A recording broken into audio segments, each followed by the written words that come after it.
அப்பா பா இன்னைக்கு ஸ்கூலில் தமிழ் கிளாஸ்ப்பா. தந்தை சொல் மிக்கது ஒரு மந்திரமில்லைன்னு எடுத்தாருப்பா. அப்படின்னா என்னப்பா? அப்படின்னா அப்பா சொல்கிறத அப்படியே கேட்கணுன்னு அர்த்தம்டா. அதான் நம்மளுடைய ஆன்றோர் சான்றோர்கள்லாம் சொல்லி வச்சாங்க, தந்தை சொல் மிக்கது ஒரு மந்திரமில்லைன்னு. எப்படிப்பா உனக்கு எல்லாம் தெரியுதுப்பா? இதுக்கெல்லாம் போய் ரூம் போட்டோட யோசிக்க முடியும்? A few moments later. Hello, என்ன என்னங்க, நம்ம பையனை காலையிலேருந்து காணோங்க. நானும் எங்கமில்லாமோ தேடுறேன், காணவே காணோம். நீங்கள் பார்த்தீங்களா? காணோம்மா? அங்கே எங்கே நேரம் தான் இருப்பான், தேடி பாரு. எதுக்கு எடுத்தாலும் காணாங்கன்னு உடனே ஒப்பாரி வைக்க வேண்டியது.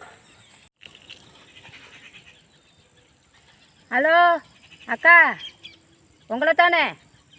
என் பையன் காணோம், பார்த்தீங்களா? நான் பார்க்கலையாம்மா. என்னங்க, நம்ம பையனை பற்றி ஏதாவது விவரம் தெரிஞ்சுதாங்க?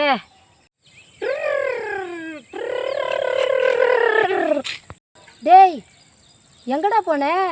உங்கள் அம்மா காணோன்னு தேடிக்கிட்டு இருக்கா, எனக்கு வேறு ஃபோன் அடித்தா. எங்கடா போனேன்?